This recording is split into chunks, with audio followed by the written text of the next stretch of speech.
Jawara. Cerita waktunya buat Baraya.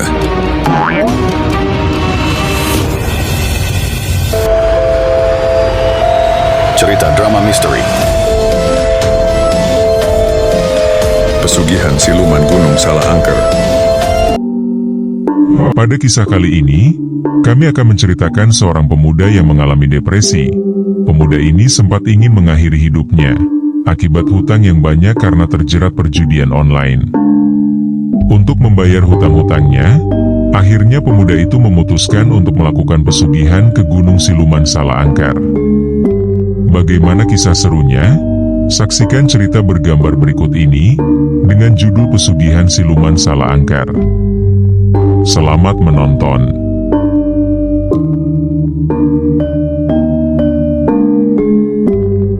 Malam itu langit begitu cerah, terlihat bintang-bintang bertaburan memenuhi angkasa yang luas. Terlihat seorang pemuda lagi duduk termenung di depan teras kontrakannya. Dia terlihat depresi karena hutang yang menumpuk akibat judi online, sehingga terjerat pinjaman online. Belum lagi baru saja dia terkena PHK massal dari pekerjaannya. Karena tekanan hidup yang begitu berat, selintas ada niatan ingin mengakhiri hidupnya. Tetapi dia masih mempertimbangkan hal tersebut. Kemudian, dia membuka handphonenya dan masuk ke platform media sosial Facebook. Dia berencana mau menjual handphonenya di platform tersebut. Ketika dibuka, dia melihat seseorang yang familiar yang dia kenal, yang sedang berdiri di samping mobil mewah. Untuk memastikannya, dia membuka profil orang tersebut. Ternyata benar, orang tersebut adalah Dino, temannya sewaktu SMP. Kemudian dia mencoba mencari kontak nomor teleponnya. Setelah ketemu, lalu dia menghubungi si Dino, berharap dia bisa membantunya dari masalah yang dia hadapi saat ini. Di ujung telepon, terdengar suara si Dino yang familiar.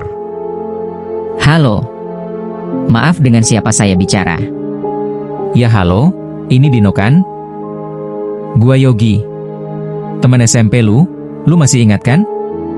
Sebentar. Oh iya Lugi, kemana aja lu? Dah lama gak ketemu. Gimana kabarnya?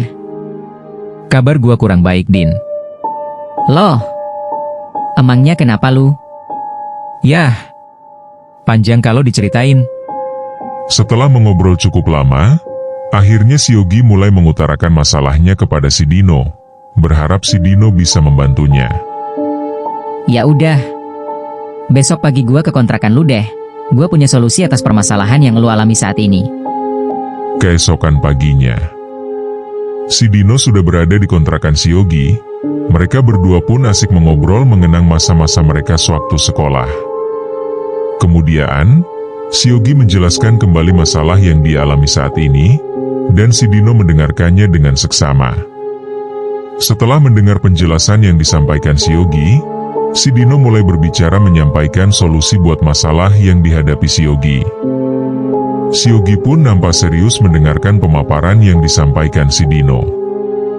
Wajahnya nampak tegang, sesekali dia bergidik ngeri dengan pemaparan yang disampaikan si Dino. Sampai pada akhirnya si Dino mengakhiri pemaparannya. Bagaimana Gi? Gua sih gak maksa. Keputusan ada di tangan lu. Gua hanya ngasih saran aja. Kalau setengah hati ya jangan. Si Yogi terlihat nampak bingung setelah mendengar solusi yang disampaikan si Dino. Dia sekarang berada di posisi yang dilematis, antara masalah yang harus dia hadapi, atau keimanan yang harus dia gadaikan. Gue pikir-pikir dulu ya, Din. Nanti gue kabarin kalau gue udah siap. Ya udah. Seandainya lu udah siap, kabarin aja gua. Kita berangkat saat itu juga, dan lu gak usah mikirin biaya ini itu. Akhirnya setelah sebentar mengobrol, si Dino pun berpamitan untuk pulang. Ternyata, si Dino menawarkan kekayaan secara instan kepada si Yogi, yaitu sebuah ritual pesugihan. Ritual ini pada prakteknya dilakukan oleh seseorang yang ingin kaya dengan cara mengawini salah satu putri siluman ular. Kekayaannya didapat ketika mereka melakukan ritual khusus, yaitu melakukan hubungan intim, layaknya suami istri. Setelah selesai melakukan ritual tersebut, sisik dari siluman ular akan mengelupas, yang nantinya sisik-sisik tersebut berubah menjadi emas. Si Yogi saat itu tidak begitu saja menerima tawaran si Dino, karena dia tahu konsekuensi yang akan dia terima, yaitu dia harus menggadaikan keimanannya. Dan si Yogi juga tidak menolak begitu saja penawaran si Dino, karena melihat masalah berat yang dia alami saat ini. Posisinya sekarang sedang dalam keadaan dilema. Si Yogi terlihat mondar-mandir di dalam kontrakannya. Dia dalam keadaan bimbang antara diambil atau tidak penawaran itu. Tidak lama, handphonenya berdering, kemudian si Yogi mengangkatnya. Terdengar ada suara dengan nada yang mengancam dari si penelepon. Si Yogi nampak ketakutan dengan nada ancaman itu. Baik bang, beri saya waktu sampai besok. Nanti saya akan bayar semuanya, berikut bunganya. Baiklah, saya pegang janjimu. Kalau sampai besok kamu tidak membayar juga, kamu akan tahu konsekuensinya. Ingat itu. Kemudian si Yogi menutup panggilan telepon tersebut. Ternyata yang menelepon adalah debt collector yang menagih hutang kepadanya. Akhirnya, karena merasa terdesak, si Yogi memutuskan untuk menerima tawaran dari si Dino. Si Yogi kemudian menghubungi si Dino, dan saat itu juga, mereka berdua pergi menuju Gunung Salaangker di mana tempat pesugihan itu berada. Ya halo Gi, bagaimana keputusannya? Keputusanku sudah bulat Din. Gua terima tawaran lu. Baiklah, gua nanti jemput lu. Kita berangkat sekarang juga. Akhirnya, mereka berdua berangkat ke Gunung Salaangker. Sepanjang perjalanan, di dalam mobil, si Dino banyak bercerita tentang pengalamannya.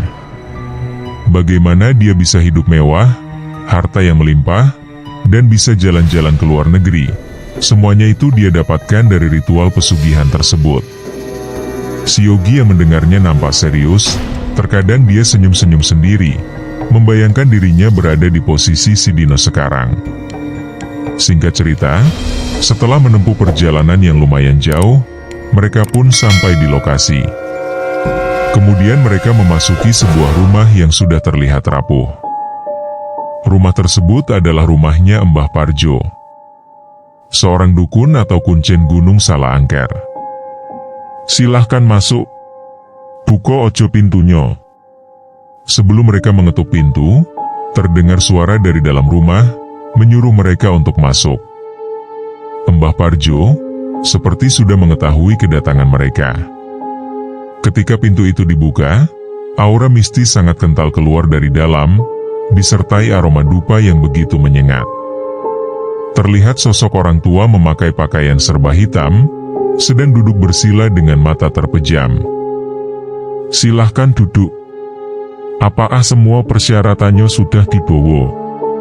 Sudah Mbah, persyaratannya sudah kami bawa. Baiklah. Nanti tengah malam kita mulai acara ritualnya. Kalian berdua istirahat saja di sini, nanti kalau sudah waktunya, Mbah kesini lagi.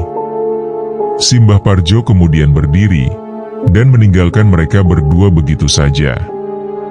Tanpa bertanya terlebih dahulu, Mbah Parjo ini bisa mengetahui niat kedatangan mereka. Itu membuat si Yogi kagum, sehingga menggeleng-gelengkan kepalanya.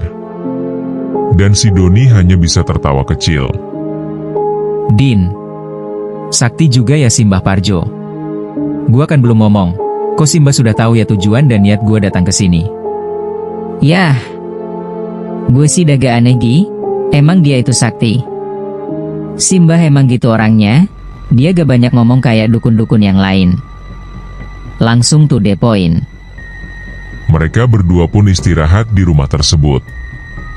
Hari sudah menjelang malam, si Dino sudah tertidur pulas, sementara si Yogi tidak bisa tidur, dia terlihat nampak gelisah. Tidak terasa, waktu memasuki tengah malam. Terdengar suara pintu terbuka. Si Yogi langsung menoleh, ternyata itu adalah Mbah Parjo. Yogi, ayo kita berangkat sekarang. Si Yogi hanya mengangguk, kemudian mencoba membangunkan si Dino. Jangan dibangunin, kamu sendirian yang pergi. Ayo ikuti Soyo, dan bawa sesajennya. Si Yogi mengangguk, kemudian mengikuti Mbah Parjo sambil membawa sesajen yang dibutuhkan.